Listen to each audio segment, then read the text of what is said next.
Yeah? Wow. Welcome, everybody. Hello.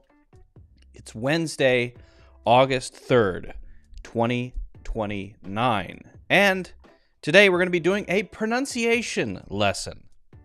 Of course, I will be taking questions. If it's not just about pronunciation, that's okay. That's fine.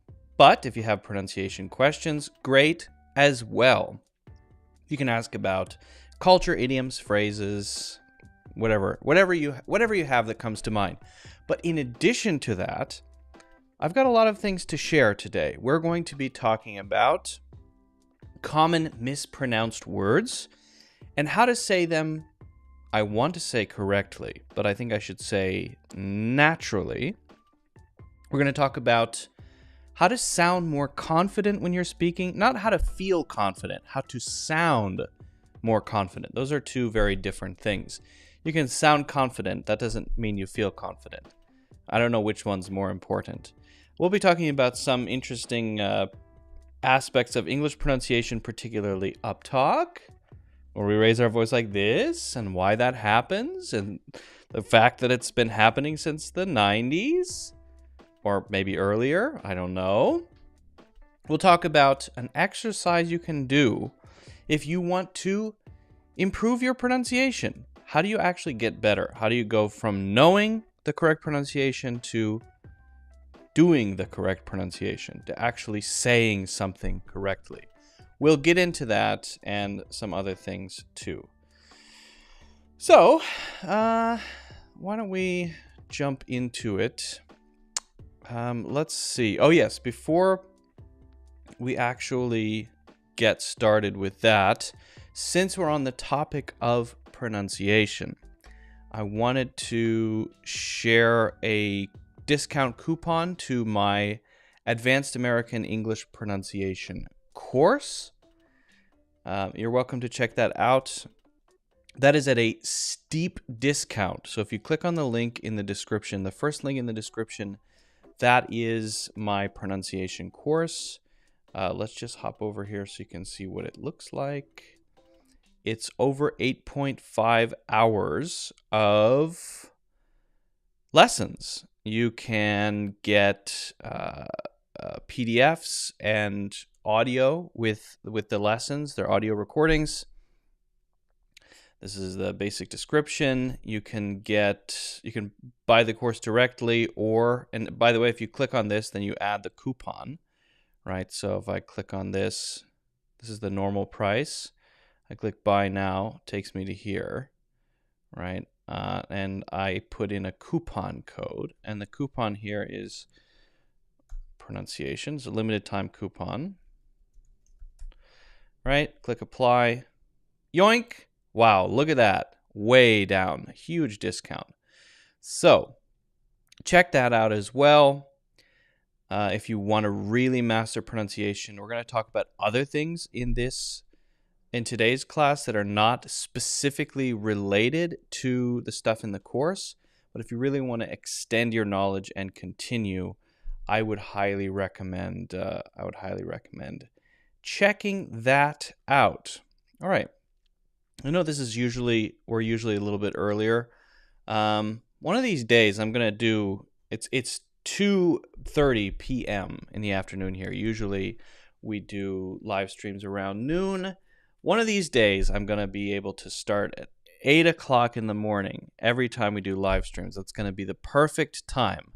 But I'm not quite there yet. I'm not there yet, but it is my goal, something that I aspire to. We'll see how it goes. I do see that I'm having a really bad hair day today. Stupid hair. Well, it comes with the territory. Also, I got a bit of a shaving cut there, or something along those lines. I don't know.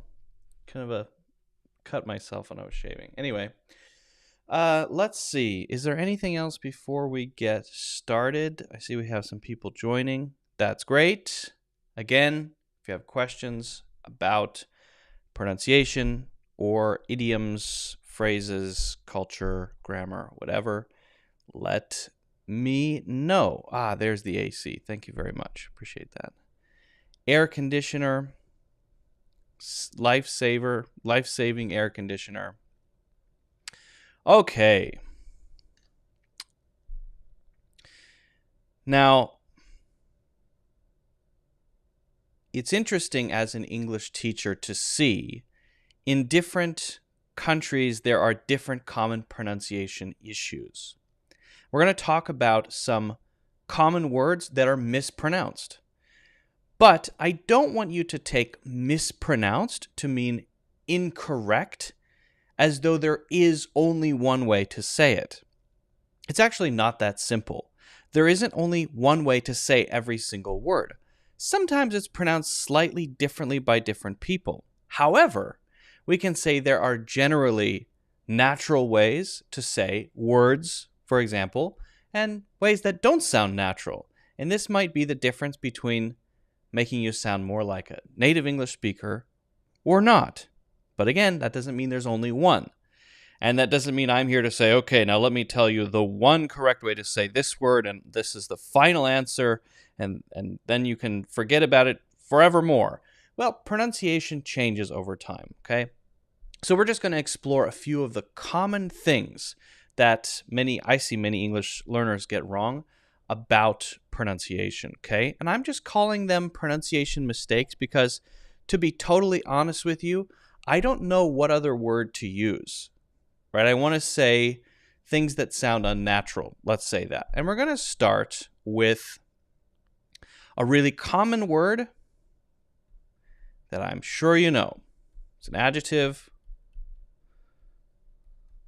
Now, I want you to think to yourself or just whisper to yourself how you say this word. How did that sound? Sound good? Sound natural?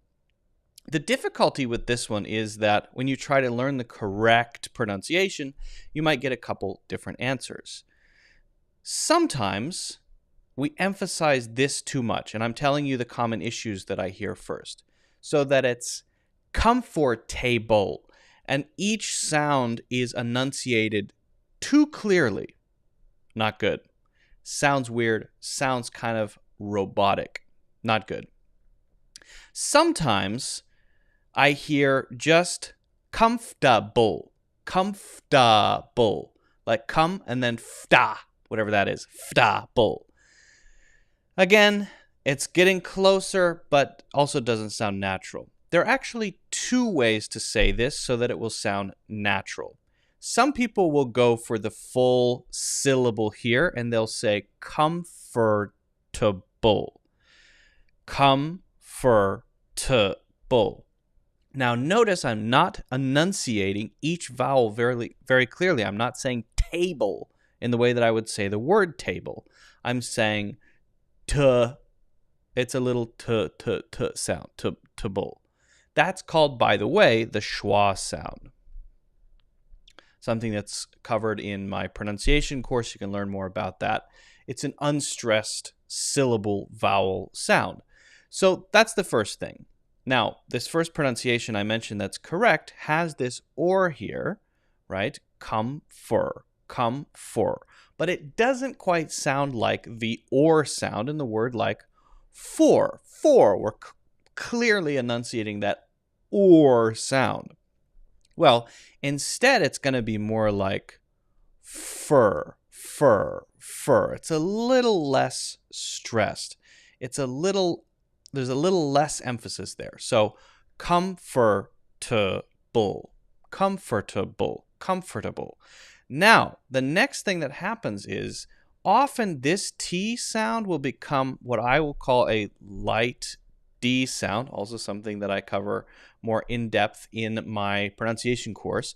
The light D is not a t, but a da. So instead of comfortable, you'll often hear comfortable. Double, comfortable. It's a very quick, light D sound, okay? Comfortable. Okay. Now, then you get into a different pronunciation, which is totally different, which is common, so I have to say, okay, it's natural. And that is for people to say comfortable. Now, if that's harder for you to say, go with this one, because this one is technically more correct, the comfortable with the light D sound. And that's the one I like to use. But you often hear this come, and then this is completely removed, and you just have fter, and then you have a fter, comfortable, comf. You have to do that comf sound. This is a native pronunciation. Comfortable, comfter. Now there, I do say the T sound, okay? So you can either say comfortable with the light D, or say comfortable, whatever is more comfortable for you. Some people find this syllable easier to just remove. Okay, so those are some common ways to say. Also, I can say correct, natural ways to say that very common word. Let's move on to this one. Now, it's often abbreviated just as FEB, right? FEBRUARY. Now, people will say this as something like, this is not a correct way to say this, February or February, right? And it's understandable because it's a weird word, right? Especially this sound right here. What's going on here? What is that, right? So this is an understandably difficult word to say.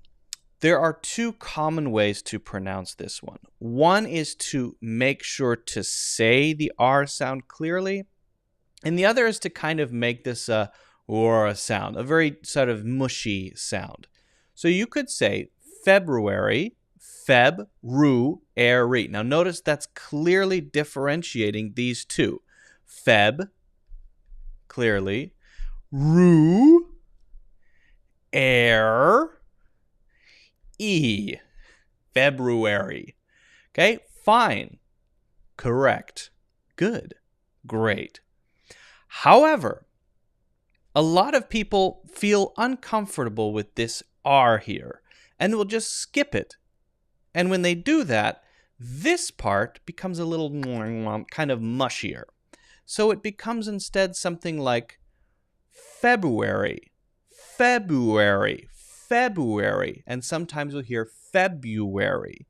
So February or February. Now notice if I say that February, and this is most common in the Midwest where I come from, that's more like a Feb, and that's kind of one sound, and then the E, February, February. So February, February, February, all I would say fairly natural, all ways that I hear people, native English speakers, again, say this kind of weird word. But February? No, definitely not. Absolutely not. I didn't put library here, but if I had, well, now I am talking about it. I was going to add it to my list, but I thought it would be one that most people know. You don't pronounce it library, okay? It's library. So you have that weird R again, Library. For February, which is actually my daily pronunciation of that word, is February. I skip the R. I just do. It's too hard to make every time. But then this one, you have to do the R every time. A little kid will say library. Go to the library. Library. I one time talked to a student who had a very unique accent who said this word. It was a specific dialect of Chinese, not I guess Mandarin. I think he spoke another dialect, and he pronounced this word Zybazezi. Zybazezi. That was it stuck in my brain, that pronunciation. Zybazezi. Well, that's not correct. Okay. So this one has to have this R. Library. Brer, and then the brer. It's sort of like, I guess that'd be an I there, but brer, brer, and then the E like that. That would be the correct natural sounding pronunciation of that word that I wasn't going to include, that I guess I just did include. All right, let's move on. Now, I talked about this one previously, but I will just quickly mention it because it's such a common one. When we get down to the TH sounds, people get confused with these, right? CLOTHES. Do I need to say clothes? Clothes. Well, if you're going to say it correctly, then you do have that correctly. Then you do have that clothes. There's the th and then the z. However, I would guess if you were to go around to 98.4% of native English speakers, they would not be saying clothes. They would be saying CLOSE, clothes. 98.4% of native English speakers just say the word CLOSE, clothes. But that's misleading because then you say, oh, well, anytime I have TH and then S where it's hard, I don't have to do the thing. I can just replace it with an easier sound like Z. Not true. Not true. In words like MONTHS, in words like SIXTHS, these words, I'm sorry, but you've got to say the TH and then the S. So this one is months. Months. And if you say months, like MUNTS, people might look at you strange. What? Months? What's a months? I know someone named Months. No. Months. Months. And the tongue does come out there between the teeth. Months. Like that. It's got to be there. You can hear the difference between that and months. This one may be even more difficult because you have that sound, which is crazy. 6. So that ends with the S sound. So we're going to go at the end of the X is sort of like, imagine saying SICKS, right? And then you have a TH in the middle and then another S. So you have to go from S to S. So you're going from S to TH to S. 6. That's which is correct. It's the right pronunciation. And this is a very tricky one for obviously for most English learners because it's such a weird sound. Sixths. When I think about it, it's hard for me too. 26 and 2/6. It hurts my mouth to say. I don't like it. I hate it. Anyway, that's just to show you that you can't always cancel the TH sound whenever you see it in a word. In fact, most of the time, you cannot. That's right. Most of the time, you cannot. Okay.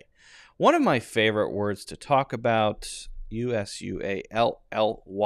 Okay. Now, there are different mispronunciations of this, maybe urally or usali or usually or something like that. All incorrect, all not natural. Okay, 2 natural ways to say this. One is a 3 and one is a 4 syllable sound.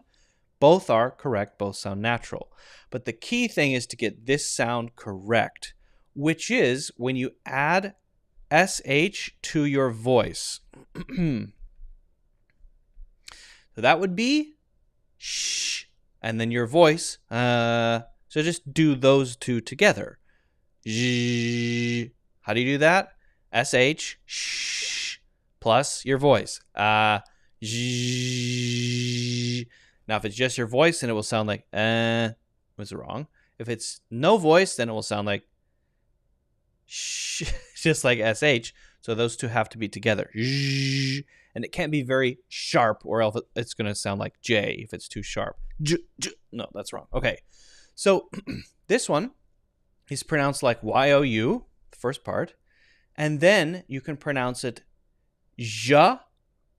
I'll just write it S-H-A, even though that's not right. Ja, and then li. Usually. And this is confusing because actually it's not the SH by itself. It's zh. Okay.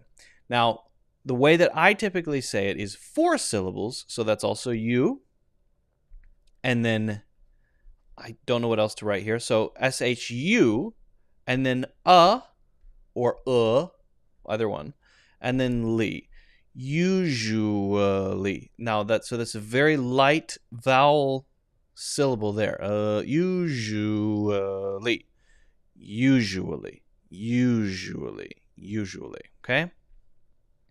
So you got to practice that one. If you have trouble with it, just practice it and make sure it sounds right before you turn it into a habit. That would be bad. Okay. We have 2 more I want to cover quickly. SUITE.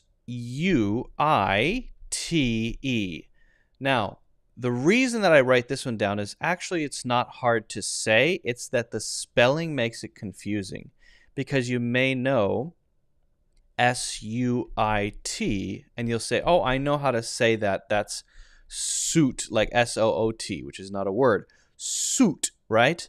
Yeah, that's the correct pronunciation of this word, but that's not the correct pronunciation of this word.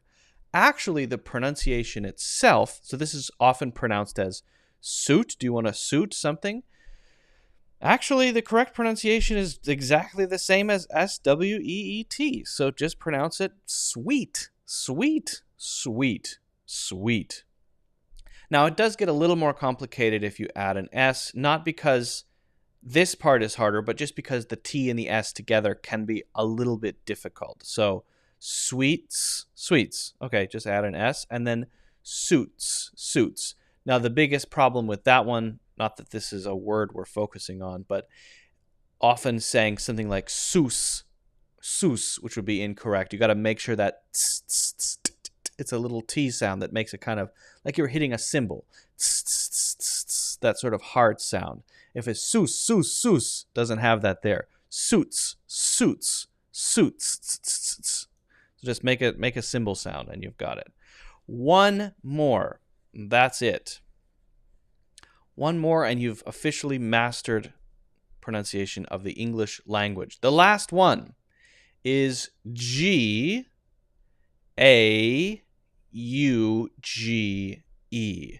And this one is also about kind of the spelling and the way that it's usually said if you're just trying to read it.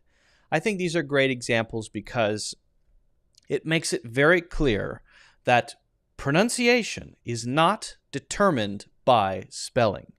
In other words, you can't come up with some rule that tells you how something is going to be pronounced. You might come up with some general guidelines, but unfortunately, you're going to then find exceptions to that.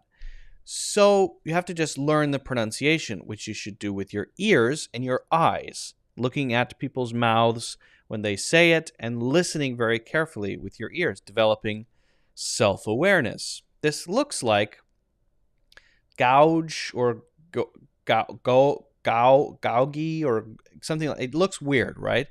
It's simply pronounced like this: GADGE, gauge, gauge, gauge.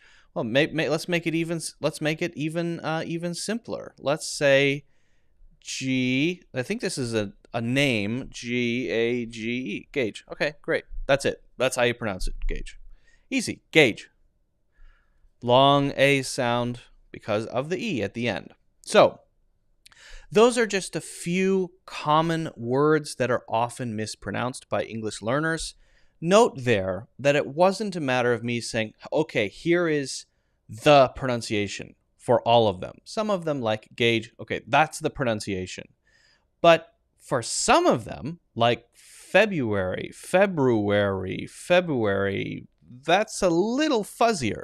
So we're not trying to get at correct all the time, the one pronunciation. People say things a lot of different ways. What we're trying to get at is natural. What's natural? What sounds right? What sounds more native, we could say? What does native English sound like? And that's really a little more complicated than just learning one thing, but it really takes using your ears, developing self-awareness, and then trying to use what you learn, as often as possible. Hello, everyone. Any questions on that, on any of those words or any other words you may have questions about? We could certainly talk about them. If you have specific words you want to ask about, now would be a great time. Welcome to Dimitri and Oscar Iman, Narzad, said Dimitri. Amar is here. Pablo of Beans is here. Absolutely. Is that Anubis? I don't know how to say that. Anubis? Anbus? Anbus. Not sure. Yeah, and also develop your own phonetic spelling. That can be useful too. If it helps you to write out a spelling that makes sense to you, to remember the pronunciation of a specific word, just do that. Absolutely. Use what works. Don't use only what other people tell you to do. Use what works for you and accept that people's brains work differently. Not everybody has the same way of thinking, same way of processing information. For example, I process information much better if I hear it rather than if I see it. I can see information and I can process it and I can remember it. But I started listening to audiobooks more in 2015. And since then, my ability to listen has overtaken my ability to look at information. So now if I hear something, I'm processing it much better than if I see it. And that's just a matter of practice. But you have to know yourself to know the best way for you to sort of process things. It means love in the Tamil language. Oh, very cool. Dimitri says he asked a question. Okay, let me see what your question is, Dimitri. He prevents me from taking? He prevents me from talk to her. Well, neither of these are correct, Dimitri. Prevents me. I think I get where you're going though. So let me just make a couple of corrections and then I'll answer what I think your question is. Dimitri Roy says he prevents me from talking to her, talking spelled with an L, of course, or he prevents me to talk to her. Which one is correct? Okay. So yeah, let's make sure we get the words spelled correctly. And I think the key question here is about when it comes to prevent, which preposition do we use, right? Well, let's think about it for a second. If we use to, we're usually connecting things together. We're usually linking. We're usually moving toward. Right? So if we say, for example, walking to work, it gives me a sense, the word to work gives me a sense of the direction of my walking, and that's what I'm kind of linking to that thing. The to is helping link my action of walking to the destination, right? But if I use the word from work, then I'm getting farther away. Right? So to is often used for closeness, for connection, and that kind of linking, whereas from is often used for separation, for moving away, for keeping out in a way. And that's oversimplified. Of course, it's not that simple because to and from are used all the time in English, and there are a lot of different ways to use them. But, okay, that's one simple idea. So, prevent, what are we doing? The word prevent is like that.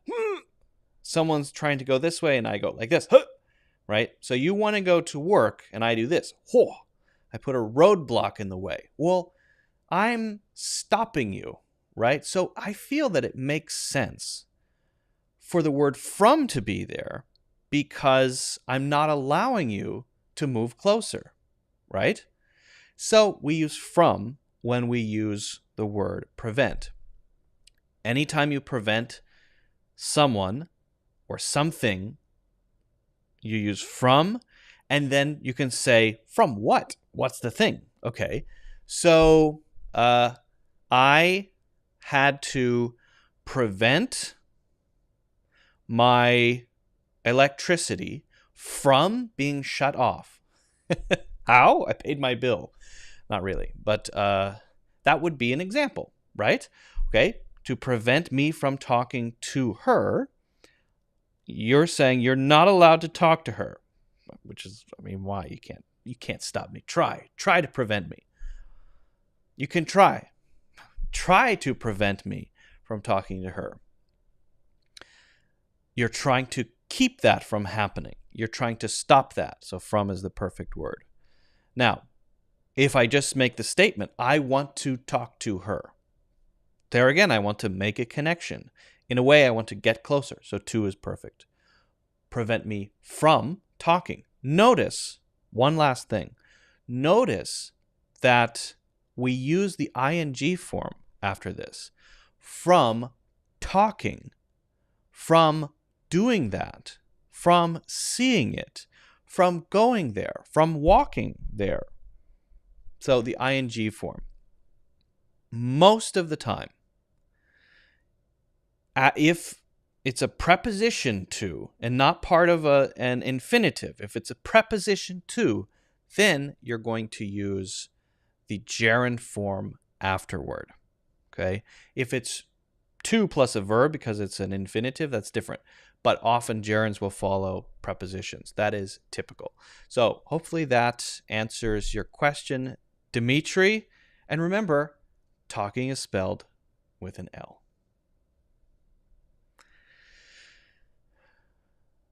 Yes, talking. Thank you very much. What's the difference between near and close? There is no difference. Hey, Luba is here. Woohoo!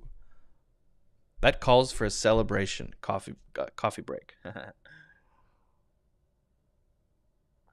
I know it's late for some of you over there.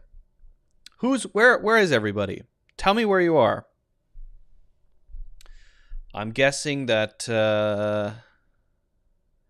some of you in South America, maybe we got some people from Asia joining. You know, Luba, I know, happens to be in Russia.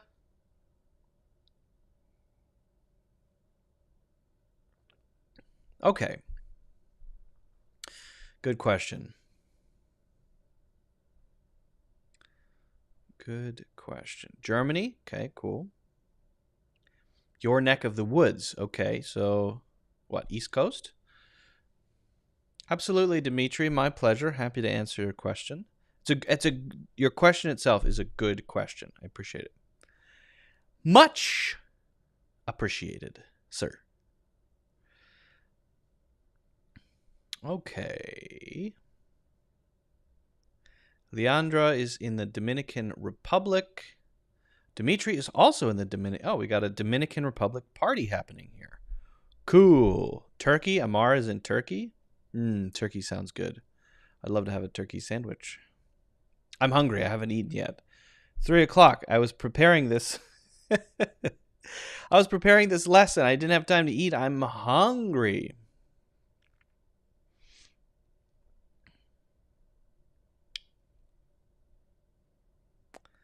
Okay.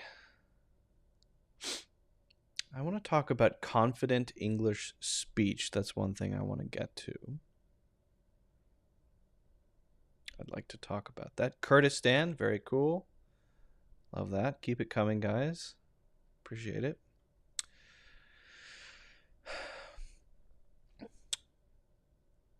I think there's a big difference between feeling confident when you're speaking English and sounding confident when you're speaking English.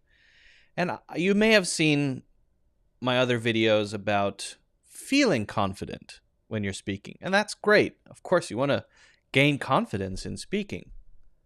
Good.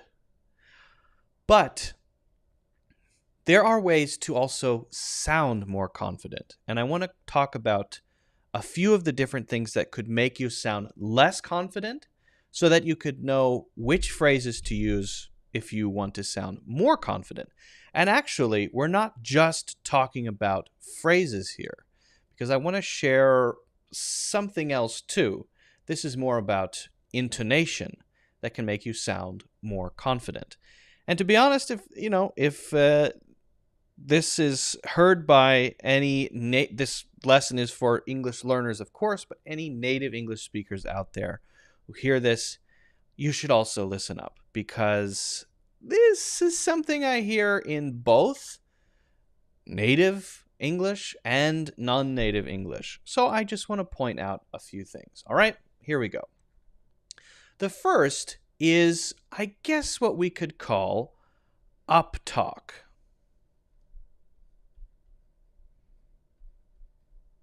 And I've also heard it called upspeech. I've heard it called different things, right?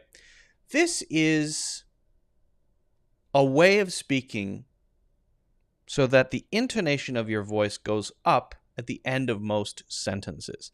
I would say this is becoming more and more a trend in modern spoken English around the world.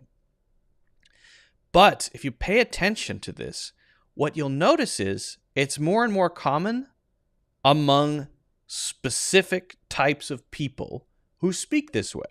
Now, I don't want to be too universal here, because there is actually a useful purpose for this uptalk, or having a rising intonation at the end. It can be very useful. But if it's too much, it can really make you sound less confident, less sure of yourself. If you're always speaking and at the end of your sentence, your voice goes up, how do you think that makes people feel?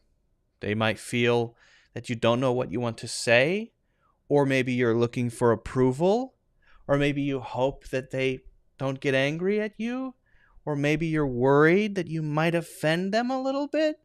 So do you hear that intonation? That is generally uptalk. And if you listen carefully to really good speakers who sound confident and sure of themselves, it's not that a falling intonation at the end of the sentence sounds rude or anything. It just sounds a little more certain, a little more confident. Now, there are times when it makes sense to raise your voice. Maybe if you want to pass the thought that you're having over to the other person for them to think about. Or maybe to just be playful. Or maybe for the sake of variation, to have a little bit of fun with the language, to keep it more engaging.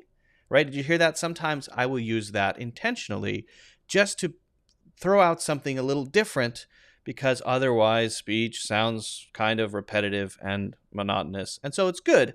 But if you do it too much, especially at the end of almost every single sentence, you're going to run into the issue of people thinking you don't feel confident in yourself. So just be aware of that one. A couple examples, we might say, I'm studying finance. I'm studying finance. Which sounds more confident to you? Which sounds a little more sure? I'm studying finance. I'm studying finance. I think the second one sounds a lot better. The conference is tomorrow. The conference is tomorrow. The conference is tomorrow. The conference is tomorrow. I think I'm going to get a cup of coffee in the morning. Okay, fine. But again, lacking confidence a little bit. Okay. Now, what about the classic things that people say that are very common again? The words that make people feel like you don't know what you're saying. You don't know what you want to say, do you? This is at least how I feel sometimes. Excessive use of like, and we could throw some others in there as well, but let's say like, and we'll talk about some others as well later. Well, actually, like has a very clear meaning, it means this is good, I enjoy that, I like that, right? Like can also be used to compare. This is like that, for example. These two things are like each other. We can also use it to approximate. It's like 30 miles away. And that word means it's about 30 miles away. So there's nothing wrong with using like. However, if you use it excessively, what some people will think is you don't know how to put your words together. And it's like a virus. Notice I used like there, meaning it is similar to a virus, right?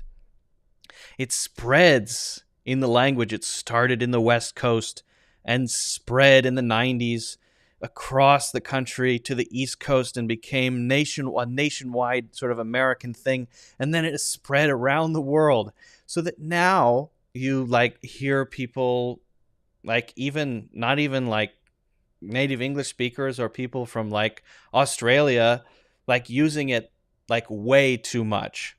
That last like there was actually correct. So how does that make me sound when I use like if I'm like talking like this and it's like I don't know, just the way that I talk, and like I just learned it from growing up in the United States, and like I think it was just movies and TV shows, and like I don't know, like just a lot of different cultural influences, and I just like I don't know, I talk like this.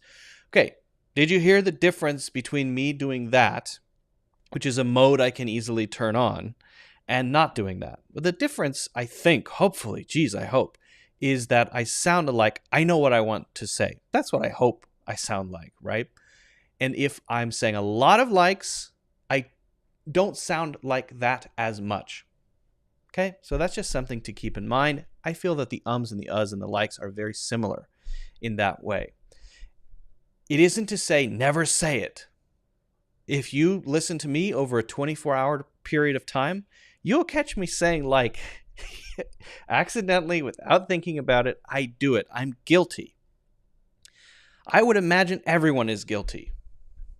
I wonder if even a 68-year-old Harvard professor sometimes catches himself saying, and it was like,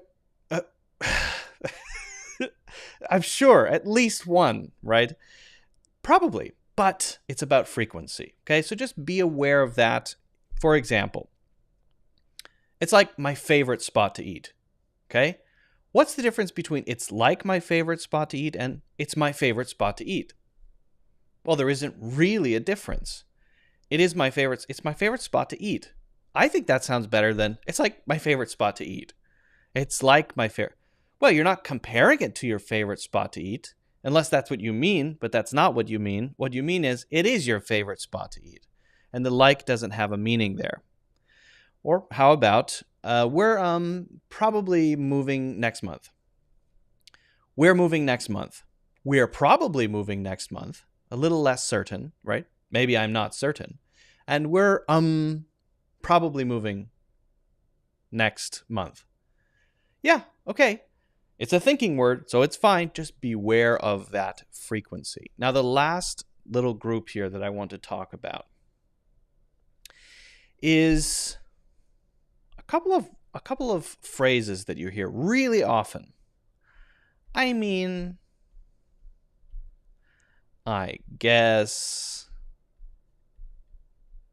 and maybe. Again, to be very clear, nothing wrong with using these. Everybody uses them, not everybody. Most native English speakers will use these. I use them. But if you overuse them, that's the issue. Frequency. If you overuse them, you sound less articulate, less confident, like you're not quite sure. Now, sometimes, for example, this one can be used as a deliberate softener to make what you say just sound a little more gentle, and that can be great. I would just say be intentional when you use these, right? So, for example, I mean, there's a lot of work left to do, okay? Now, you could say, okay, I mean there, if I use it intentionally, I mean there's a lot of work left to do. There I might be transitioning from one thought to another. I'm using I mean as my conclusion statement, similar to, okay, so, and therefore, right? You could say it's filling that function. But if you're overusing it and you're not intentionally using it, then it might just be filler and make what you're saying sound a little bit less certain, like you're less sure of yourself. Pick me up around 7:30, I guess. Okay, so you're going to pick me up around 7:30, I guess. Do you sound sure of yourself if that's when you want to be picked up? Well, often I guess at the end of a sentence is a softener to make things sound like, well, I don't know, right? I'm not sure of myself. I suspect this has something to do with something about modern psychology, maybe a generational thing. People are becoming maybe a little bit less confident about what they really want and think. I wonder if the language is reflecting something deeper.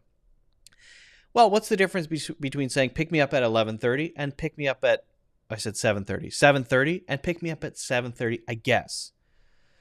It makes me feel maybe, all right, well, I'll pick you up at 8:30 then. If you don't really care, right? If it's important that I pick you up at 7:30, then I would recommend saying pick me up at 7:30. Or if I want to make it about, I would say pick me up around 7:30 or about 7:30, okay? Now, what about maybe? Because maybe can be used in a couple different ways. Maybe you could ask her yourself.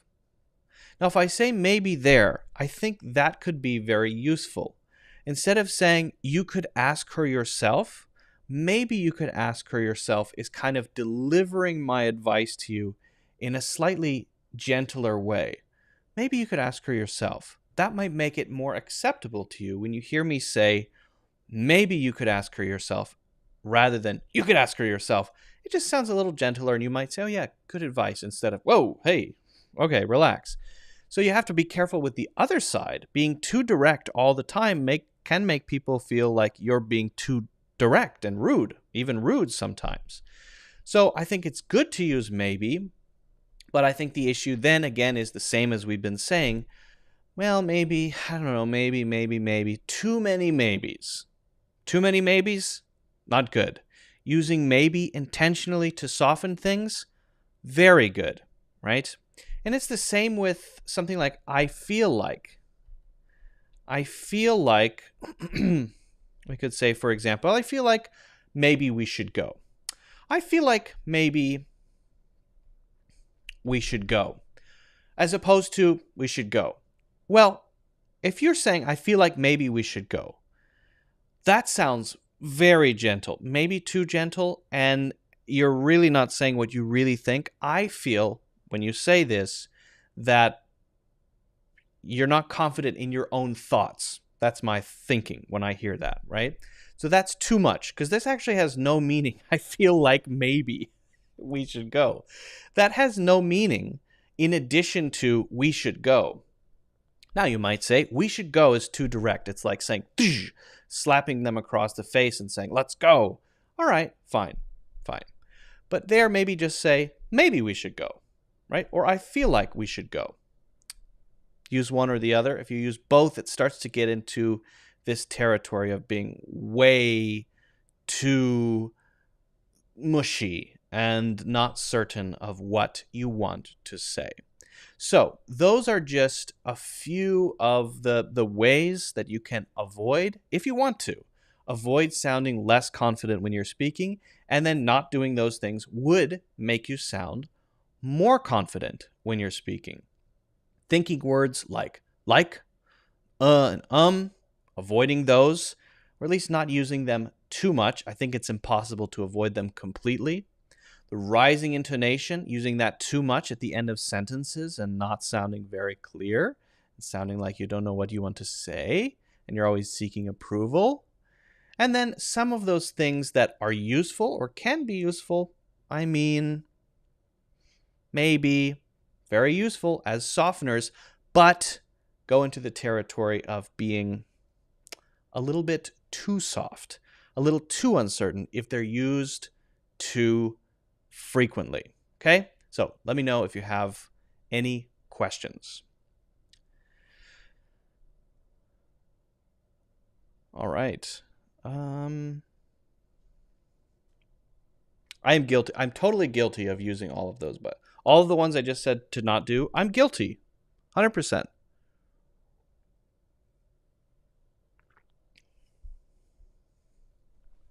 However, I'm guilty, but I do my best to avoid overusing them, right? The virus has infected me, however. I catch myself, I sometimes hear myself saying like unnecessarily, and I wince. I go, oh.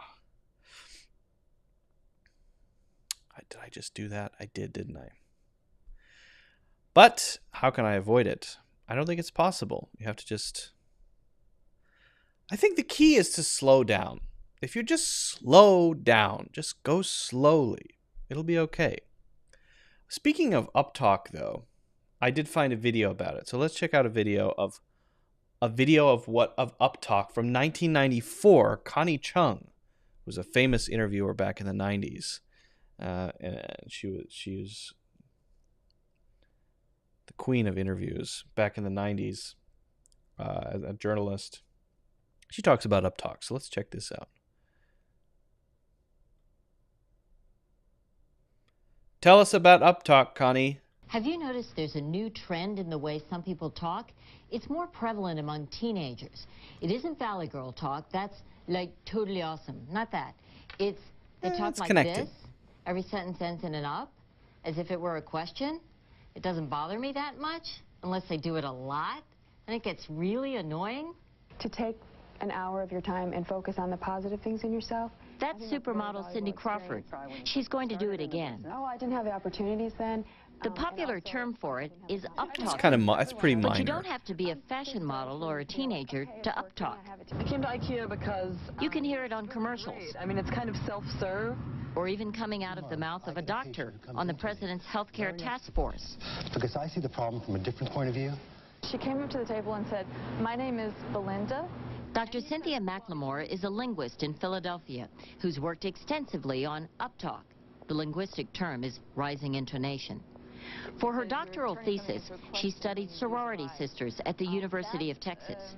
In the sorority, some of the officers would make announcements and say, "Pledges, I need your forms." It's not a request for a direct response, but for attention, which is a kind of response. People may think that uptalk conveys uncertainty, but Dr. McLemore says it can be used in a number of specific ways.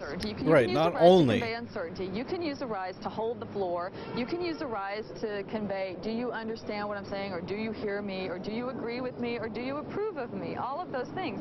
You can use rises to perform those functions. It's very multifunctional. It's almost like using the yes/no question intonation without having to ask a yes/no question to get some kind of... It's almost like you're requesting something from others, whether that's just a nod of "I'm listening" or something like that. In a way, it might be a way to engage more. In any case, it's spreading. Intonation in particular is contagious. I mean, it spreads really rapidly. If you're talking to me and I start rising like this, you might start rising like this too. We wanted to see how widespread and contagious it is, so we packed up and drove to Villanova University to find uptalkers. We said we were doing a piece on campus life. I am a member of my sorority, Alpha Chi Omega. I'm on student government because a lot of the juniors and seniors don't live on campus. I'm a nursing major, but right now I'm taking a lot of electives. These guys were raising money for charity. All right, we're Beta Theta Pi fraternity, national fraternity, and we're having this ducky race. We even ran into a couple of uptalking sisters, both recent college graduates. I mean, that uptalk is not particularly... I don't know. It seems not very strong. This is 90s uptalk. It's much more now. He was the better uptalker of the two. Well, I was also on a team. I was on the track team for 2 years. Although Denise had her moments. I learned how to live under a lot of stress When we told people what we were really up to, they all had their pet theory about who uptalks and why. You get excited and it just happens. Like when they're excited, I think. Yeah. I guess they were trying to get something out of somebody. I noticed people from Delaware. All around Pennsylvania, all that's like their access to the house. Really looking for approval, I think. So if you know people who Looking are for doing it, approval. I think you should make them stop. Otherwise, we'll be a nation of only questions and no answers. Right. What a thank you, horrible Connie. thought. We'll be right back. What a legend. Connie Chung is a legend. Connie Chung is a legend. She's one of the best interviewers of all time. That's my opinion. But, yeah, you just want to, it's just about overuse. Again, everybody does all of these things. We do all of them. Uptalk, everything. It's not that they're bad in themselves. And as that lady said, you can do different things with uptalk. And many of those things are very useful. Getting someone to really listen or hold on to what you're saying or get a response from them. It's all about, I think, frequency. However, I did find something interesting. I don't think it's uptalk. It's just a specific dialect. I don't know if you've ever seen an interview with the Beatles back in the day. The Beatles, are from Liverpool. And Liverpool is a very, very special accent. And there's a lot of rising intonation at the end of the Liverpool accent. So if you've ever watched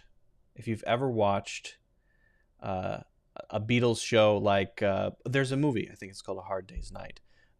In those interviews, you'll hear that very strong thing. But there is one famous UFC fighter now. His name is Paddy Pimblett. And I noticed he has a very strong Liverpool accent. There's a lot of up at the end. But when he does it, I don't think it's the same thing. I think that's just the accent. I don't think, because he seems like a very confident person to me. So let's listen to this. This guy, he's a UFC fighter, and he has a very strong Liverpool accent. And so is the other lady who's with him. They're on the same team. They're both from Liverpool. Terribly. I'm not being funny. When me and him was in the Padres game, and I was a bit sloshed, and I think he was a little bit. We've had to do this video about doing this meet and greet, and they called me Meg Griffin and him Chris Griffin. I'm getting fat shamed to death as well. It's like I'm getting fat get shamed? called meathead instead of meatball when I'm like a bit Meathead chunky. instead of meatball. I was going to say, it just makes me laugh when people slightly Photoshop you. Yeah, just enough. About to say, just enough. like that one. Someone photoshopped me, and people were sending me that like. Pad, you need to chill out. But they just do it a little bit, just so it looks real. Yeah. Do you know what I mean? Pad, you need to chill out there, don't you, lad? I'm like, lad, what are you on about? You know what I mean? I love the advice that you get off the general public about That's it. sick, General public telling me, like, oh, lad, you need to do this, you know, lad. And What what's about your the record, bro? How many fights have you had, son? How many weight cuts have you done? Yeah, none. Fucking shut up. I get fat shamed terribly. Terribly? I'm not being funny. When me and him was in the I get fat shamed terribly. I can't even do the accent, but it's a really interesting one. I really like that sort of the Liverpool Beatles accent. But you hear at the end, a lot of their sentences, all three of them are going da da da da da da at the very end of the sentence, da da da da da da da da da da da. Whereas in the typical, well, I don't even want to say typical, the way that I would normally speak would be da da da instead of da da da da da da. It goes down at the end. Because we like to sound serious about everything, and that's how we talk. Everything goes down at the end. Now you know I'm finishing my sentence. Pablo says, do you use it, Luke? Do I use the intonation? I'm sure I do. Absolutely. I'm 100%. Probably. Catch me. Someone needs to find an example. George Harrison accent. Let's see if we can find one of those. Yeah, of course. I definitely use uptalk.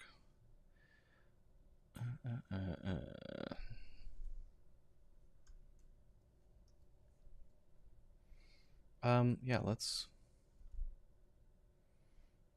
do George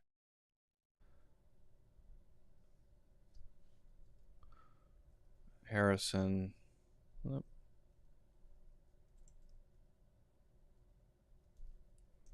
accent. Let's see if we can get one.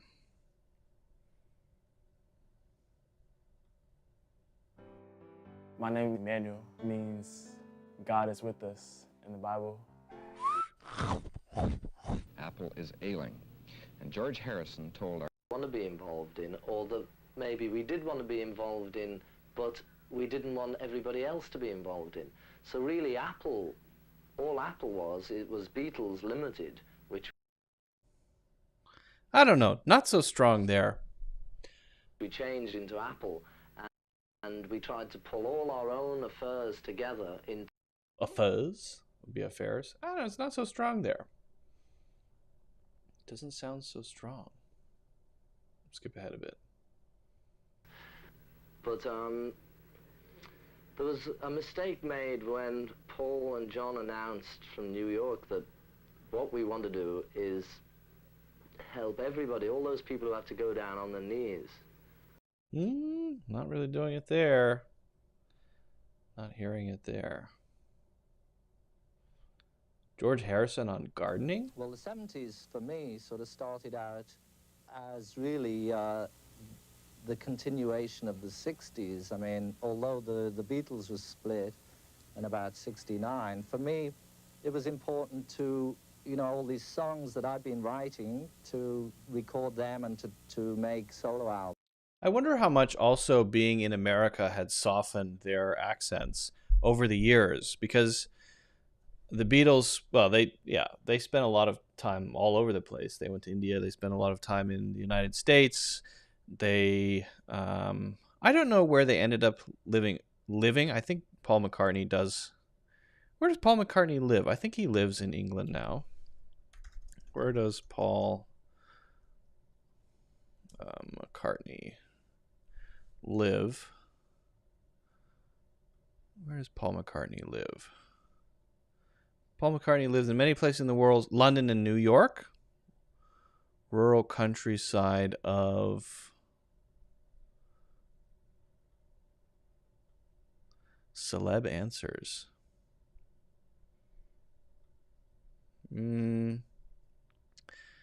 He owns many homes today, primary residence England, Scotland, and the United States.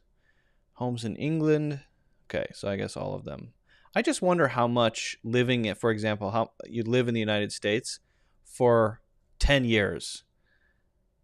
How much does that change your accent? You know, I wonder if there's a comparison between early Beatles Paul McCartney and modern day Paul McCartney. Maybe it gets locked in, maybe it doesn't change that much, but I wouldn't be surprised if there's at least a small impact.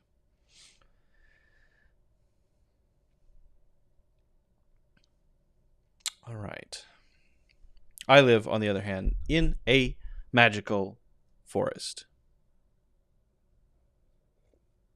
Again, those of you watching, thank you for joining. If you haven't already done so, don't forget to hit the like button and subscribe or follow if you haven't done that already. That's very appreciated to support the channel. If you have questions, put those in the chat. Questions about... We're mostly focusing on pronunciation today. So pronunciation, idioms, phrases, grammar, whatever it may be. We have some topics planned and more coming up. I want to talk a bit about a specific exercise that you can do if you want to improve your pronunciation as an exercise. And also, let's see what else.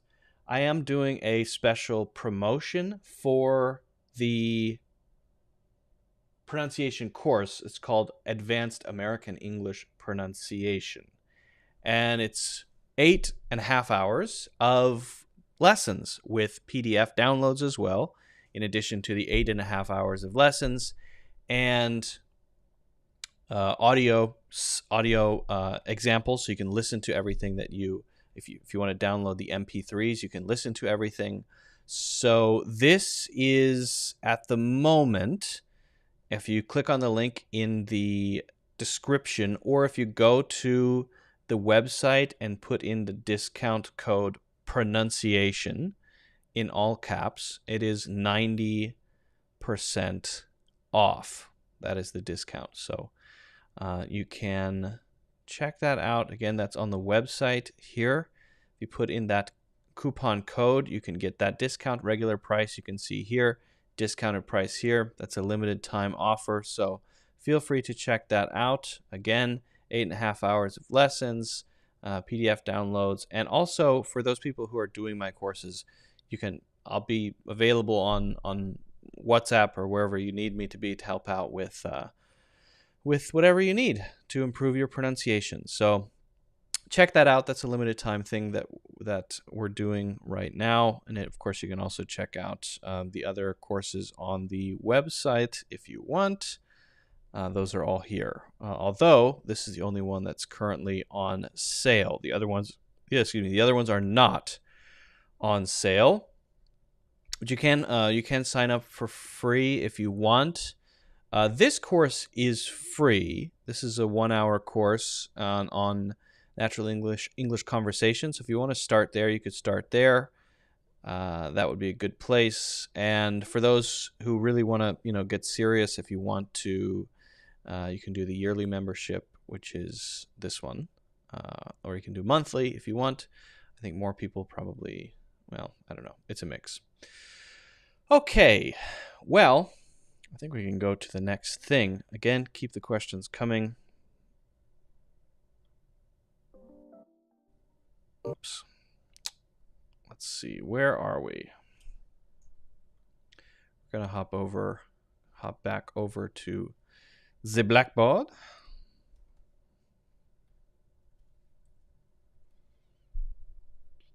In a second, when I'm ready to do that, which will be in a second.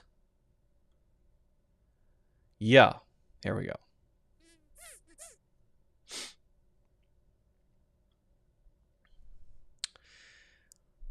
So maybe you know what your difficult sounds are. When you're speaking English, you know what's hard for you to say. Most people have at least 3 or 4 sounds that are tough for them. Well, what can you do once you know that? Okay, I know that, but what do I do now? Because it's not just about learning the sound. Yeah, you can learn the sound, but when you're actually speaking, then you're thinking about all these other things, like what you're saying, and the grammar of putting the sentences together, past tense or present tense. You're finding words, you're locating vocabulary as you're speaking. All of this stuff, who has time to think about pronunciation? I'm certainly not thinking about pronunciation right now. I'm speaking, right? Right. So pronunciation of all the things has to become a habit. And if it's not a habit, you're going to continually get it wrong, especially those sounds that are difficult for you. If you continually get it wrong, the horrible thing is that you're going to build bad habits. That means it's sort of like digging a trench, right? Day 1, not so bad. Day 2, a little worse. Day 3, worse. Day 1,000,000, it's a habit that's almost unfixable. So you want to try to build good habits, get rid of bad habits, and the only way to get there is to practice, to work at it. So I want to share an exercise with you that you can do to actually work on your pronunciation, particularly for those sounds that are difficult for you. All right? So let's say we have 2 difficult sounds. This is a very simple exercise you can do, okay? Let's identify 2 sounds. If you want to do more, you can. I would recommend just identifying 2 sounds for each exercise. You can do more if you want to later. Let's say I know that the AR is difficult for me, okay? AR is tough for me. That R sound, I often get it wrong, and I know that AR can make different sounds in different words. And maybe the other one that's difficult for me is the short I sound. I'm just going to write I, okay? And that would be I. Often people mix up the short I and the E sound. They don't know the difference between I, and I, and eh.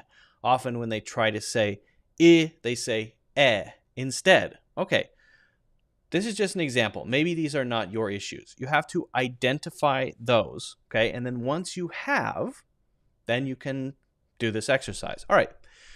So you've got your issues. Step 1, identify your difficult sounds. Step 2, write a list of words that you struggle with. A list of words. All right. So let's do gift.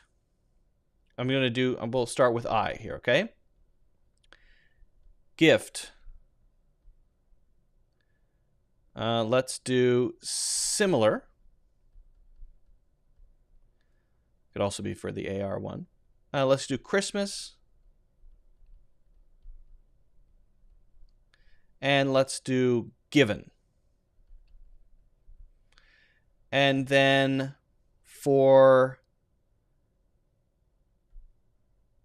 the other one, we'll do, I'm going to put these on the side here so that I have room. We'll do, I'm going to write them a little bit smaller too. Car, simple one. Guitar. Arrange. And Edward. Now, the first thing after you've done this, okay, you've identified the sounds and you've written a short list of words that include those sounds. The first thing to do is make sure you've got the pronunciation down for these. So there you can honestly go anywhere to listen to the pronunciation. You can literally search in Google pronunciation of gift, pronunciation of guitar.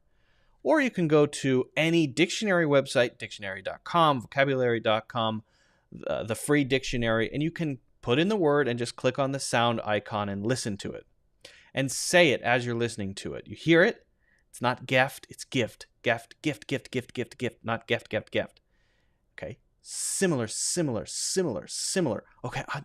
I noticed that the I's here, this one sounds a little different than this one. It's not similar, it's similar. Similar. Okay, that's a different sound. That's the schwa sound. Oh, there's a SCHWA. Well, I messed that up. That's the second one is different. It's not really a clear I sound. All right. And then Christmas. The T's not there, but the I is not. Christmas and not Christmas. Given. Given. Given. And. So there's a clear difference between I and E. Okay. You got that. And then this one.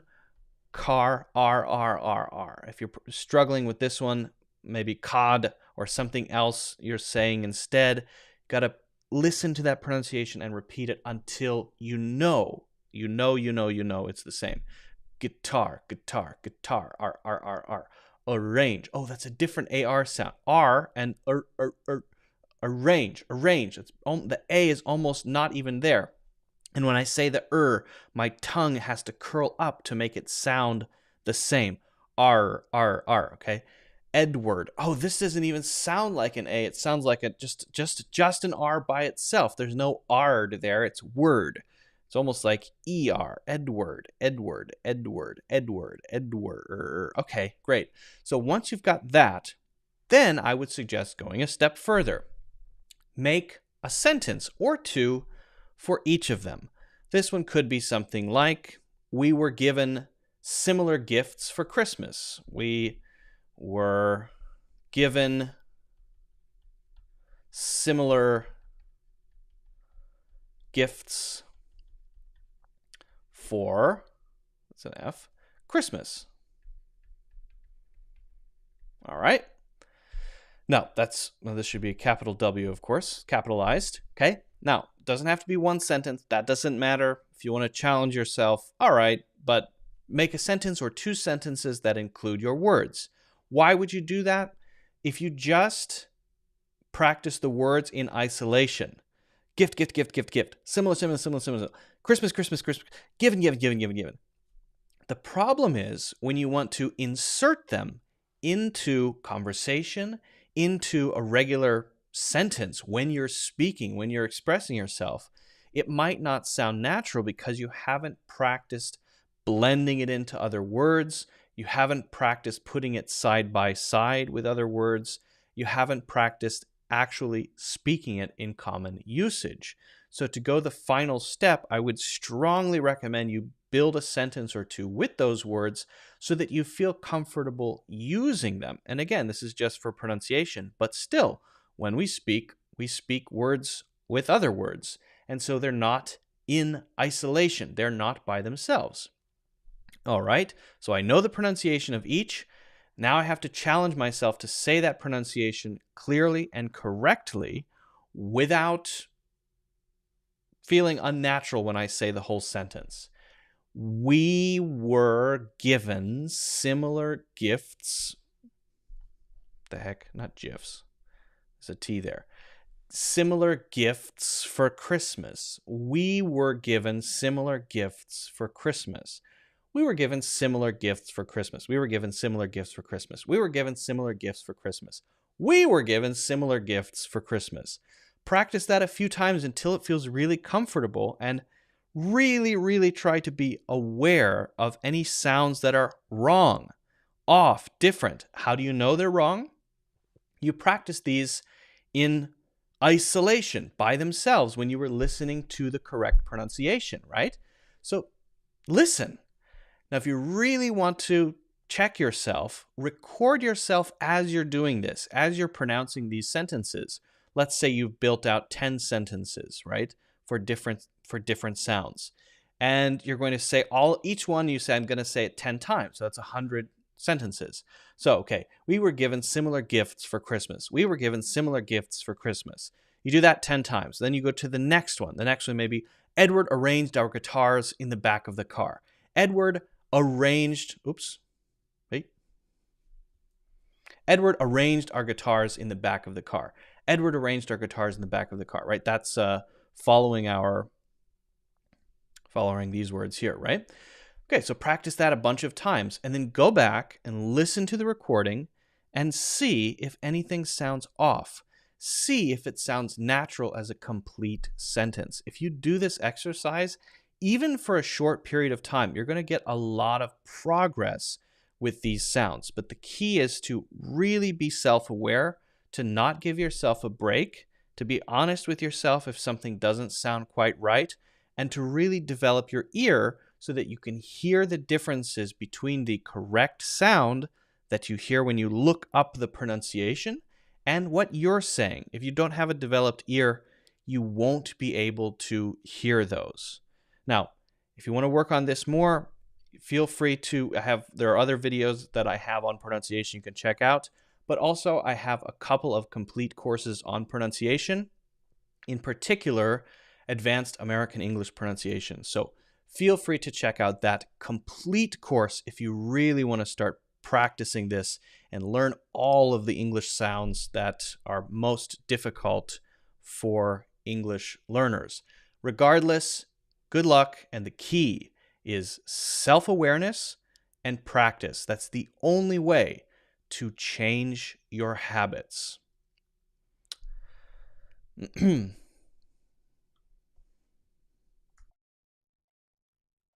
What? Oh, it's a weird sound.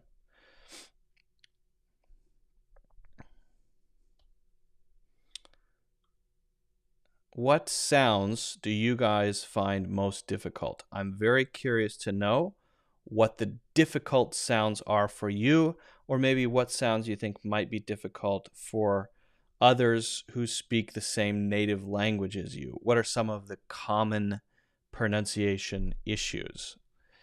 I'm curious, very curious.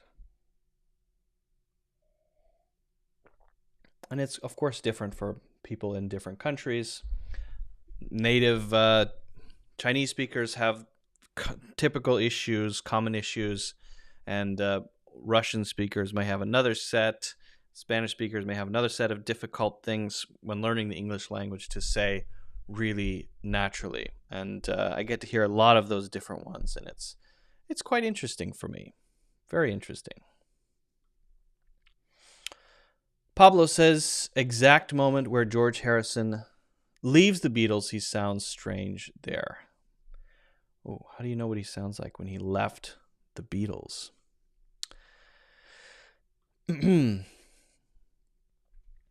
I often wonder what makes an accent sound. What causes an accent to become different? What aspect? How much is environmental? How much is for example, living in a cold climate compared to a warm climate? Or how much is random and has no connection to anything? How much is food related?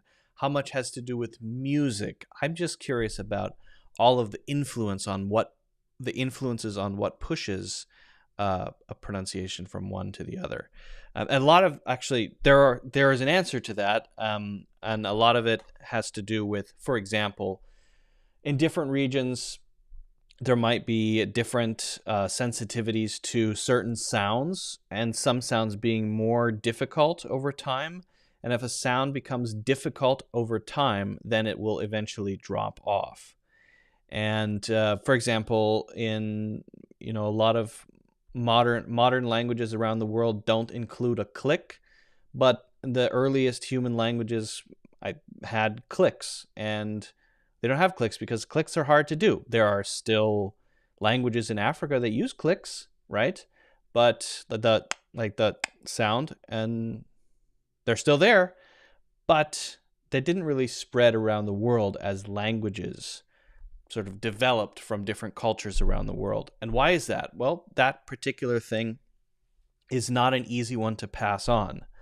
And especially with a language like English, a lot of the sounds, a lot of the grammar has to be kind of easy to pick up. It can't be so difficult that an adult can't learn it, because so many people learn English as an adult to do business, to go to school, to travel internationally, right? For many reasons. English is the sort of the global international language. The more international, global, connected the world becomes, the harder it is to keep things that you can't learn as an adult, right? You can easily learn some crazy mouth sounds, or I don't want to say crazy, but very complex, nuanced mouth sounds, like a click or something in the back of your throat as a baby, but then at a certain age, it becomes very, very hard to learn. And I'm actually taking a course right now on the evolution of the English language and how it's changing over time. And it's pretty interesting how it kind of gets streamlined. Something like English gets streamlined over time because, for example, a bunch of people invade one place and the conquerors learn the language as adults, and because they don't learn it that well, then English loses a bunch of characteristics that it had before, particularly pronunciation and grammar. Interesting stuff. Yes, Scottish accent is very interesting, Amar. I agree.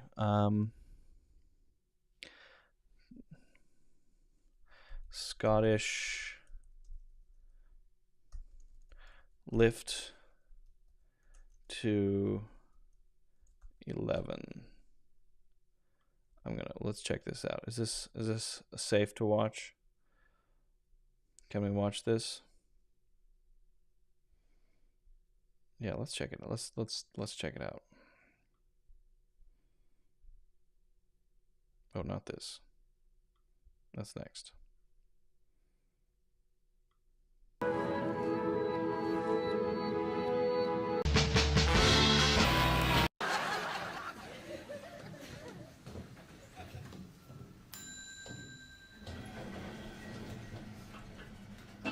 What's the buttons? Oh no, they installed voice recognition technology in this lift. I heard about this. Voice recognition technology in a lift? Technology. Technology. Left. Interesting. Left. A left. In Scotland. You ever tried voice recognition technology? No. They don't do Scottish accents. Do. 11. 11. Could you please repeat that? 11. Oh, lovin' instead of levin. Lovin'. 11. 11. 11. Could you please repeat that? 11. Whose idea was this? 11, maybe more of a S sound. They would hear it more clearly. 11. 11. You need to try an American accent. There you go. 11 is what he's going to say. 11. 11. Yeah. 11. That sounds Irish, not American. What, doesn't it? 11. Where in America is that? Dublin? I'm sorry. Could you please repeat that? Try an English accent, right? 11. 11. You for the same part of England as Dick Van Dyke? Listen, yours then, smart ass. Please speak slowly and clearly. Smart ass. 11. I'm sorry. 11. Could you please repeat that? 11. If you don't understand the lingo, away back Understood. to your own country. Ooh, is that talk now, is it? Away back to your own country? Oh, don't start, Mr. Bleeding Heart. How can you be racist to a lift? Please speak slowly I like how they say left. That's a good one. and clearly. 11. 11. 11. 11. You're just saying it the same way. I'm going to keep saying it until I understand Scottish, all right? 11. 11. 11. 11. I'll just take us anywhere, you cow. Just open the doors. This is a voice-activated elevator. Please state which floor you would like to go to. I don't understand some of the comments between the pronunciation. Honestly, it's tough for me. The Scottish dialect is tough. It's really tough to understand sometimes. They have a lot of very unfamiliar sounds to me. In a clear and calm manner. Calm. Where's that coming from? Why is it telling people to be calm? Because I knew they'd be selling this to Scottish people who'd be going off for nuts at it. You have not selected a floor. Aye, we have 11. The pronunciation of the left is the elevator is an American pronunciation. You have not selected a floor, because you can hear because of the clear R sound. If you would like to get out of the elevator without selecting a floor, simply say, Floor? Open the doors, please. Please. Suck my wally. Maybe we should just say please. I'm not begging that for nothing.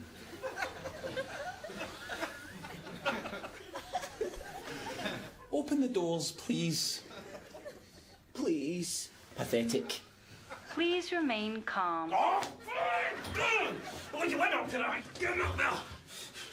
Hey, just wait for it to speak. You have not selected a floor. Ah, mules, you cow. You know what's in these doors? Cow. Cow is cow? I'm going to come to America. I'm going to find whatever desperate actress gave you a voice, and I'm going to go in electric chair Medica? for you. Scotland. Ye? For you, for ye, for ye.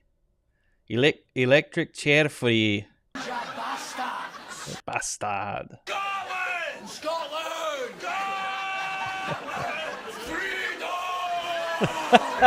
That's a reference to Braveheart. William Wallace in the movie played by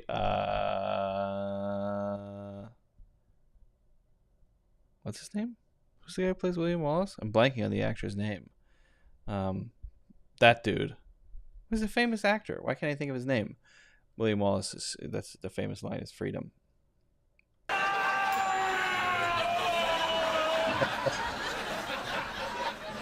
Mel Gibson. Going up. Nice. What is this show? What is this sketch show? Scott's Elevator Skit Burniston? What is this a specific sketch show? Oh, Burnistown? I don't know how to say that correctly. Okay, I like sketch shows. I like from England, obviously Monty Python is great. A bit of Fry and Laurie is great. So I think maybe the UK is better at sketch comedy. They kind of invented the genre, I think, with Monty Python. If you haven't seen Monty Python, definitely check that out. Monty Python, of course, they make movies. They made movies like Monty Python and the Holy Grail, but they also have sketches like Cheese Shop and Twit of the Year. I don't think we can actually watch these, but they're very, very funny. They're very good. And A Bit of Fry and Laurie is also quite good. But America has 2 good sketch comedy shows, I would say. So the other one in the UK is A Bit of Fry and Laurie. The guy who played House, Hugh Laurie, people think he has a, first of all, it's amazing to hear. He was in a comedy show with Stephen Fry, and obviously very funny person if it's a sketch comedy show, right? I don't think we can play these either because it looks like they're all uploaded by BBC Studios, so probably can't play them. But maybe we'll just play 1 second so that you can hear Hugh Laurie's accent here. We'll just play. Hello, how do you do?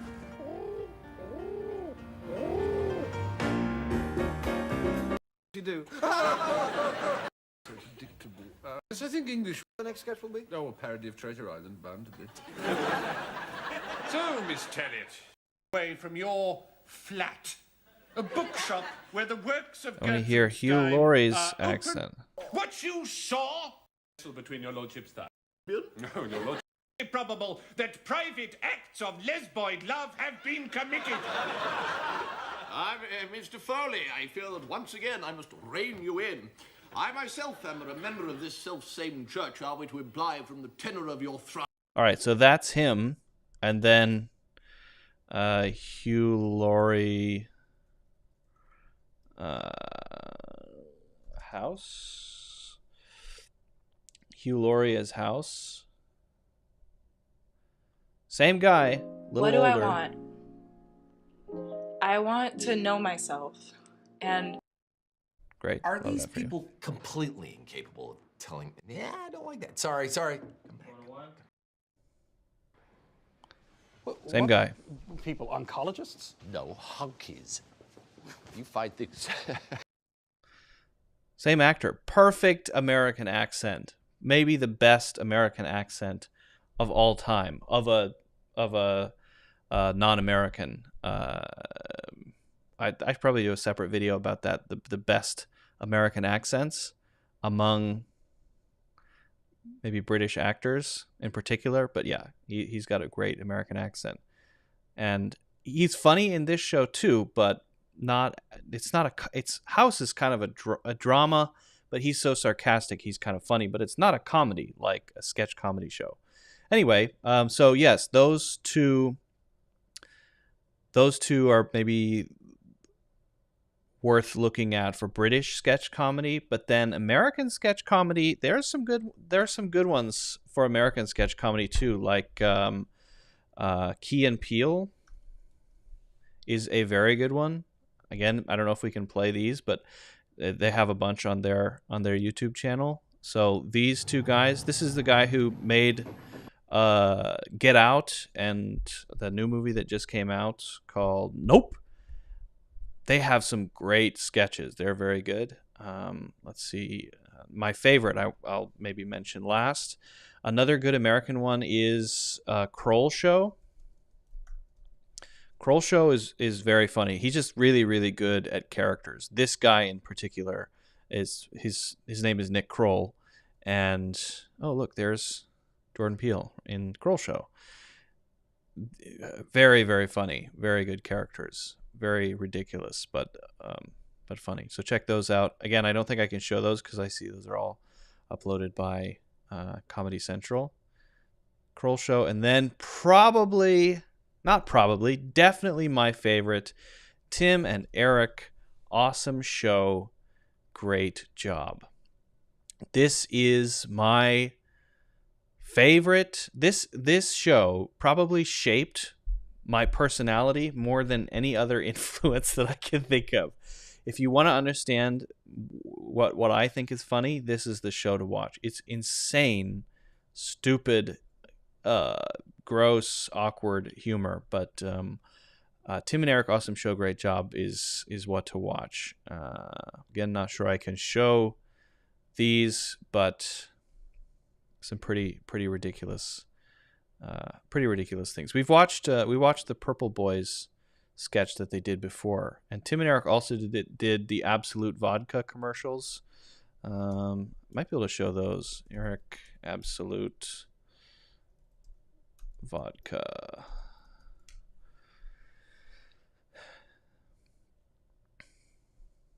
Yeah, I might be able to show these at least. I don't know, maybe not. I should be careful. The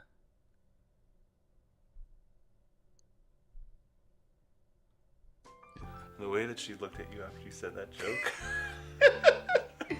It took a turn of look at Zach, and I know. Well, he I was tell you, laughing too. it works every time. I was crying. Tell you, it's the most relaxing day of the year. Guys, look what we got here. Got some apps. They sometimes do commercials for companies who let them do whatever they want, and they abuse that permission, and they do just the dumbest things that they can think of, almost as an insult to the company. But it might actually help them too. They did the purple mattress commercials as well. Cheers. That's nice. Really wonderful, Zach. Thank you. Wow, hits the spot. What is this, ice? Absolute on ice. Ah.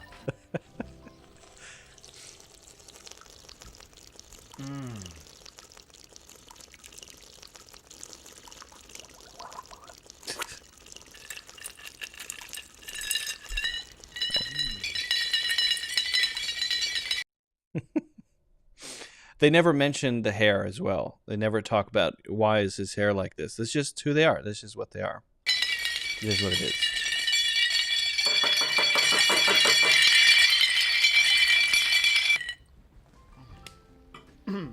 That's how I drink. That's how I drink my Absolute. Oh, thank you. He keeps it a little bit too hot for my blood, you know.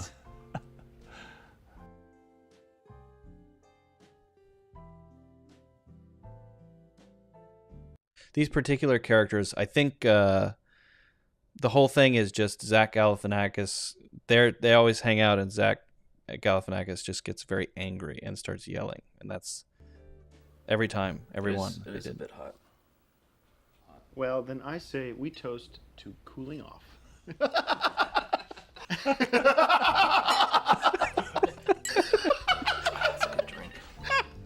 Cooling off. Because there's cubes in here. What's going to cool us off? Okay, hello, drink we're drinking, knock knock. It's really good. It's really good. I don't think it's a joke. I think it's funny.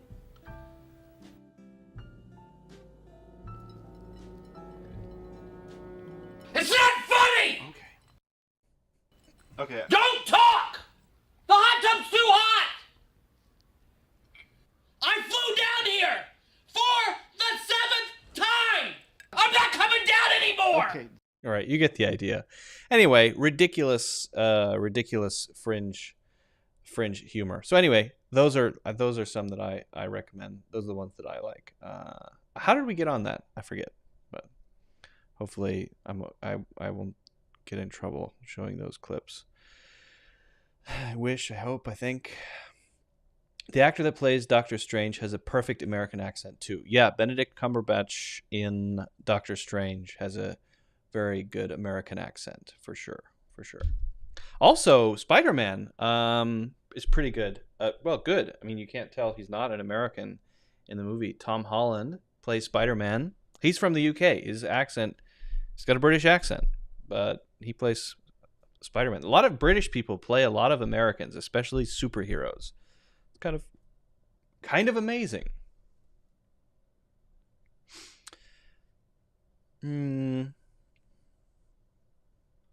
Okay, there is one other topic I wanted to cover today. Keep the questions coming in, though. If you have questions that I missed, maybe put them in again. Luba says if it is difficult to pronounce H correctly, When it is a single sound, it is not difficult. When I speak, I don't know how to breathe because it feels like I have to inhale before saying H. Yeah, that can be a tough one. If you have any specific examples you want to mention, though, I could go over those. But yeah, that can be a tough one for sure. Thank you, Omar. Yes, Mel Gibson. I did remember Mel Gibson, though, a few seconds after I forgot it. All right. One of the most common questions I get is, who should I listen to if I want to listen to really good English? I want to model myself on someone. Who can I listen to? What would be a good influence on me, right? Now, there are a couple of requirements I think you should have if you're going to choose a model, and then I'm going to make a recommendation. You want to have enough of them to listen to, a lot of hours, potentially, to listen to that person so that you could get a feel for some of the things that they do that makes them sound very good as an English speaker, right? Someone you would want to model yourself on. If you want to model yourself on someone, I think it can be a great idea to pick a couple of people and say, these are my English role models, and then kind of pay attention to what they're doing and then listen to them a lot so that you can, over time, get closer to that and then figure out what you can do to sound more natural. Not that you need to copy them, but just to have role models, right? Couple of requirements I would say you should have. Number one, a lot of hours of them speaking, okay? If you can only find a 20-minute video of this person, or you have to watch a movie to see this person, and there are a bunch of other characters in the movie too, and you don't see them for most of the time, maybe not the best choice. So that rules out a lot of people. So there you could say, okay, maybe a podcaster, someone who has many hours of speaking. Joe Rogan? Well, but those are conversations back and forth, and I wouldn't say that he's the most articulate person. I wouldn't say that he always expresses himself very well. Maybe not the best choice. Well, okay, so we got to find a lot of hours. That's one thing. But also we want someone who's really using the language very well. Does that mean very, very correctly? No, not necessarily.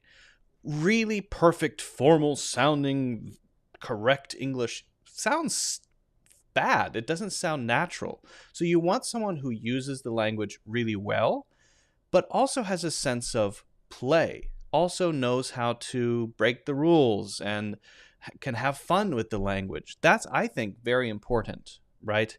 If you're listening to someone who's too formal, too academic, then you're going to learn kind of stiff, unnatural English. And if you're following someone who's always casual and using too many idioms and too much slang, then you might go too far that way. So you want someone who's kind of got a balance, right? I'm going to make a recommendation again. Okay, so the criteria are kind of narrower now. Criterion? What's the plural? I don't know. All right. You want to have an accent that's clear. You probably want to be able to learn something new when you listen to them. By the way, another reason why I would rule out some podcasts. You can't often learn that much from them. Okay. Well, to me, that boils it down to someone who's teaching a subject that's interesting, who talks a lot, who can explain things clearly, and who can kind of play around. And as I was thinking about this question, I've been listening to a course from The Great Courses by John McWhorter. And he is a linguist, a professional linguist, and he's taught in, I think, different universities, and he does a lot of TV interviews. But he does some courses with the teaching company, and also he He's written a few books. I haven't read his books, but I've taken several of his courses. The current course that I'm taking is called, I'm listening to it, it's just audio. It's called Lies, Half-Truths, or something about language change, something like that. I forget the name of the course. But the famous course that he did is called The Story of Human Language, which is an amazing course. Everything I've listened to that he has done, I've just had this sense that this guy is really articulate. So this is the kind of person I would want to model myself on as a speaker. I aspire to be that clear. I aspire to be like that. But also he makes a lot of little jokes. He does different voices, different accents. He's really good at imitating different accents. And he's also teaching the language, the history of the language. Why is this word like this? Why is this spelling like this? So I think he would be a great person to listen to when you want to sort of consume a lot of language, a lot of English, to get closer, right, to someone. John McWhorter would be a good choice. I'm going to play a quick example just so you can hear how he sounds. I'm not saying this should be your choice. This is just a recommendation I'm making, and it's, again, based on this. I'm taking this course, and I was thinking about this recently, that I think he's really kind of he's really good. He's right at the junction of all of these things. Okay, so let me just play a short clip here. Started out as a slur applied by Michel de Graaf at Ideas Like Mine. I heartily embrace that slur. Creoles are exceptional. They are different. They are neonates. That's what makes them interesting. Creole exceptionalism says that you can tell that a language is a Creole based on its synchronic state, that it's not just a matter of knowing its social history, that even if you didn't, you could tell that most of the languages that are called Creoles were born probably a few centuries ago of pigeons. Okay, so now let's not focus on what he's talking about, but you may also catch there that he uses intonation in a very interesting way. He may suddenly focus on or stress or make his voice rise and fall to make it more interesting. He's lecturing for hours and hours on different topics. You can find his videos online or on, I listen to his courses on Audible, but he's got a way of keeping you engaged all the time. Even though he's talking about something that might be sometimes a little bit boring, I'm always focused on what he's saying, because he's always switching up or changing something. He's always throwing out something new in his intonation and stress. And that, I think, is really interesting and something definitely to copy. I've learned a lot from his style. I pay attention to his style. John McWhorter is maybe is definitely one of my top sort of spoken English role models. And I think if you wanted to choose him, that would be a good choice. I'm not saying you have to, but pick a role model who you feel you would like to sound more like. I'd like to sound more like that person. Don't say, I must sound like them.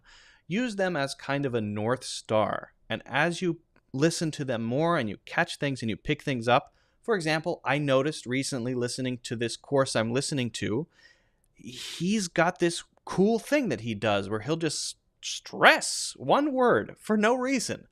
Or he'll just do something like this for some reason. And it keeps you engaged, even though he's talking about something boring.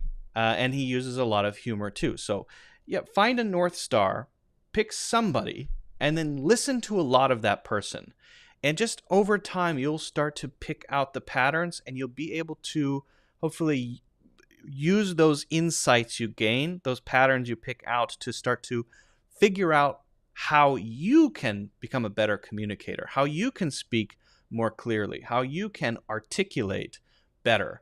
And again, that's not to say you should say, I'm going to speak exactly like this person. No. The purpose of a role model or a North Star is to have something to move toward. And along the way, you get all kinds of great stuff. So feel free to check out more of John McWhorter or anybody else. But think it would be a good choice just because he's got it all. I think he's got it all. I really do. And a lot of the podcast hosts, for example, I don't know, they have a lot of stuff that isn't useful or is maybe funny, but you wouldn't want to actually imitate that. It's up to you. You have to find your own. But John McWhorter is definitely one of mine. Luba says, I have a lot of your courses, so I can listen to them as much as I want. Oh, thank you, Luba. Longtime learner of the courses. Great to hear. Thank you so much. Alejandro says, hey, what's up, bro? Hey, we're just doing our thing, man. Guy, sir. As I mentioned earlier, those who want to pick up the new course can do so. Not the new course, the course on pronunciation can do so. There's a discount happening now. That's in the link in the description. Feel free to check that out if you want to improve your pronunciation, sound more natural, improve your word pronunciation, and also fluency, speaking naturally, moving between words, full sentences, intonation, question sounds, all of that stuff. You can pick that up in that 8.5-hour course. Strongly recommend it. It is on sale. Grab it, grab it, grab it. Okay. Do we have any questions that I missed? Pablo says, Monty Python invented the term spam, the word spam. You might be right about that. I hear Man vs. Bee is great. Didn't get a chance to watch it yet. I haven't heard about that one yet. Yeah. All right. Well, we may call it a day then. Thank you all for joining. I appreciate it. We'll be back on Friday. If I didn't get to your question for any reason, then come back on Friday. We'll be doing another live stream. I will be earlier on Friday. For sure. Promise. Guaranteed. 100%. Earlier. Maybe very early. Maybe many hours earlier. We'll see. But that's it for today. Again, thank you all for joining. Thank you for the great questions. Feel free to check out the courses. The discount link is in the description. Please like and subscribe if you haven't done that. Very important. That's a great way to support me and the channel. I deeply appreciate it. Sincerely, truly, honestly. And I hope to see you all Friday. I hope you have a great rest of the day. And take care. Bye, everybody. Kathy? Yes, I'm ready.